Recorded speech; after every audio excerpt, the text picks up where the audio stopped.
また自分を責めているのか。 SNS で輝いて見える他人と自分を比べ無力感に苛まれてはいないか。どうせ自分なんて何をやってもダメだと心の牢獄に自らを閉じ込めていないか。その終わりのない自己否定のループ、苦しいであろう。だが安心せよ。その苦しみから抜け出す道は確かにある。結論から言おう。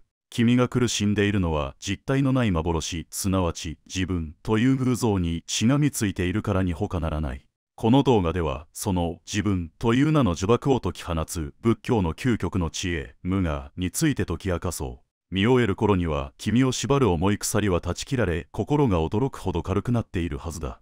まず問う。君が言う自分とは一体何だ。多くのものは自分とは身体や心の中に存在する固く変わらない核のようなものだと信じ込んでいる。これを仏教では我あるいはアートマンと呼ぶ。そしてその我に固執し囚われる心を我執という。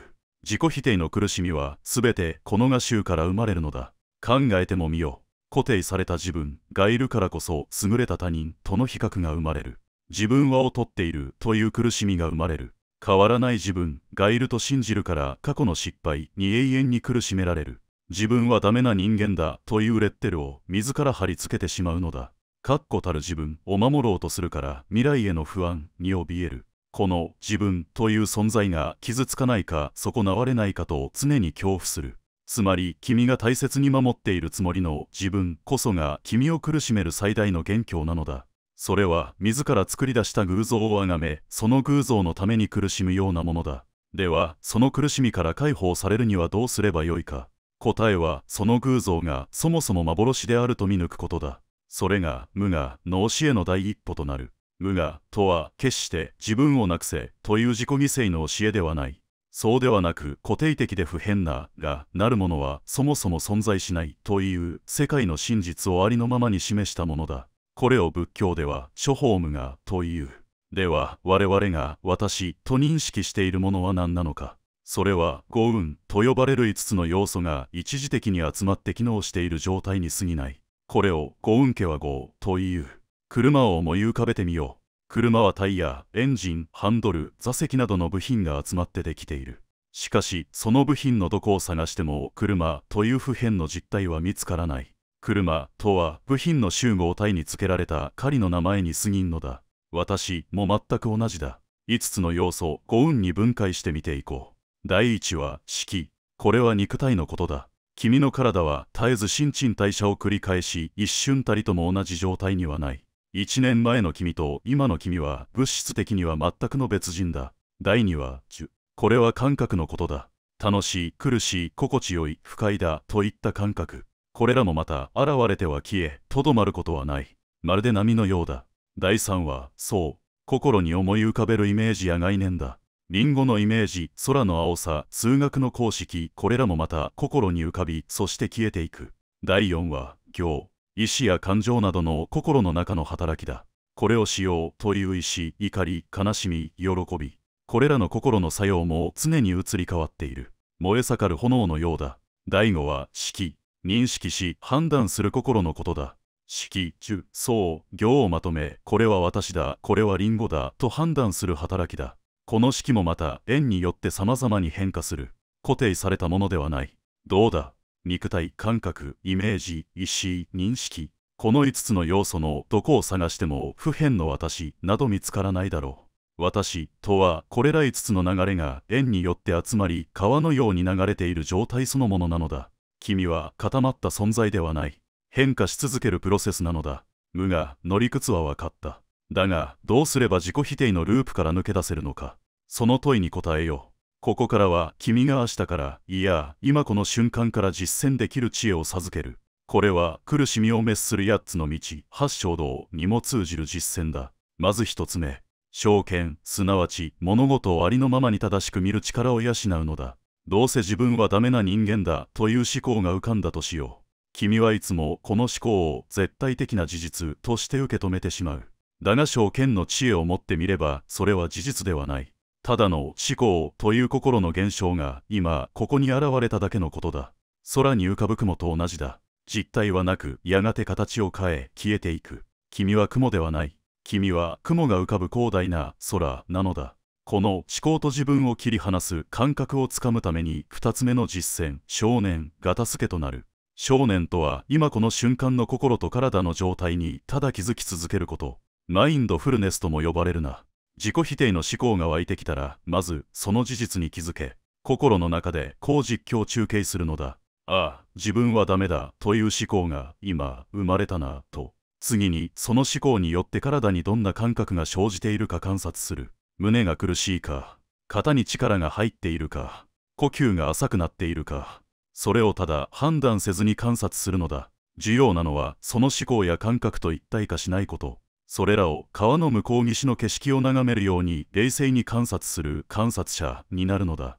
思考イコール私ではない。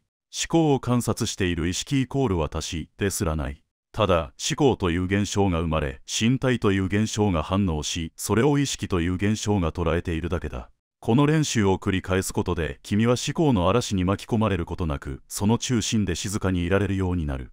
自己否定の雲が来ても、君という空が曇ることはない。ただ雲が通り過ぎていくだけだと知るだろう。思考を観察できるようになったら、次は外への現れ方を変えていく。3つ目の実践は正語、正しい言葉遣いだ。君は他人に対しては優しい言葉をかけるのに、自分に対してはどれだけ辛辣な言葉を浴びせているか。本当に使えないな、だからダメなんだ。その言葉が君自身を縛る呪いとなっていることに気づいているか。無我の観点から言えば、そこにダメな自分という実態はいない。いるのは望ましくない結果につながる行動をしたという事実だけだ。だから自分にかける言葉を変えるのだ。失敗した時、私はダメだではなく、このやり方はうまくいかなかった。次はどう改善しようかと問いかける。自分という存在を裁くのではなく、ただ行動を修正する。それだけでいい。4つ目の実践は正語、正しい行いだ。自己否定に陥る者はしばしば行動をためらう。失敗して自分がダメだと証明されたらどうしようと。だがもはや君は知っている。そこにダメだと証明されるべき自分などいないこと。だから恐れずに行動せよ。ただし小さな一歩からだ。大きな目標を立て、できっこないと自分を追い詰める必要はない。5つ目の実践、少々人、正しい努力がこれを助ける。正しい努力とは完璧な自分を目指すことではない。昨日よりほんの少しでも前に進もうとする、その意志のことだ。絵が下手だと思うなら、毎日5分だけ線を描いてみる。コミュニケーションが苦手だと思うなら、コンビニの店員にありがとうと一言添えてみる。その小さな行動の積み重ねが君という流れの向きを少しずつ変えていくのだ。結果に一喜一憂するな。ただ行動したという事実を認めよう。比べるべき相手は SNS の他人ではない。過去の自分だけだ。一歩でも進めたのなら、それは何より尊い成長だ。無我の教えを実践していくと、君の心にはある変化が訪れる。それは慈悲の心が芽生えることだ。慈悲とは生きとし生ける者の苦しみを取り除き、楽しみを与えたいと願う心。面白いことに、絵の執着が薄れるほど、この慈悲の心は自分自身にも向けられるようになるのだ。今まで君は完璧であるべき自分という高い理想を掲げ、そこから外れた自分を厳しく罰してきた。それは自分に対する最も残酷な暴力だ。しかし、無我を知った君はもはやその必要がない。君が自分と呼ぶこの存在は様々な縁によって集まった儚く不完全なものの集合体だ。間違うこともあれば怠けることもある。嫉妬もすれば見栄も張る。それはこの豪運家は豪の存在にとってごく自然な働きなのだ。その不完全さ、儚さ、苦しみをありのままに受け入れ、許すことができるようになる。友が苦しんでいれば慰めの言葉をかけるだろう。それと同じように自己否定で苦しむ自分自身に優しく寄り添うことができるようになるのだ。そうか、今は苦しいのだな、失敗して辛いのだな、と。この自己への慈悲こそが自己否定のループを断ち切る最も優しい力となる。自分を許し受け入れたとき、君は初めて本当の意味で前に進むことができる。無我とは空っぽになることではない。むしろ自分を縛っていた我という檻から出て全世界とつながり、慈悲という無限の可能性に満たされることなのだ。まとめよう。君を苦しめてきた自己否定のループ。その根本原因は固定的で不変な自分がいると信じるが衆にあった。だが真実は無我。君という存在は幸運が狩りに集まった絶えず変化し続ける流れに過ぎない。この真実を知ることで君は自己否定という呪縛から解放される。実践すべきは思考を事実とせずただの現象として観察すること。自分を裁く言葉をやめ行動を修正する言葉を選ぶこと。完璧を目指さず機能より半歩でも前に進む小さな行動を続けること。そして不完全な自分を許し慈悲の心を向けることだ。道は長く見えるかもしれん。だが焦ることはない。まずは今日自己否定の思考が浮かんだら雲が来たなと心でつぶやいてみよう。君は固い岩ではない。どこまでも広がる自由な空なのだから。君の心の空が晴れ渡る日が来ることを信じている。健闘を祈る。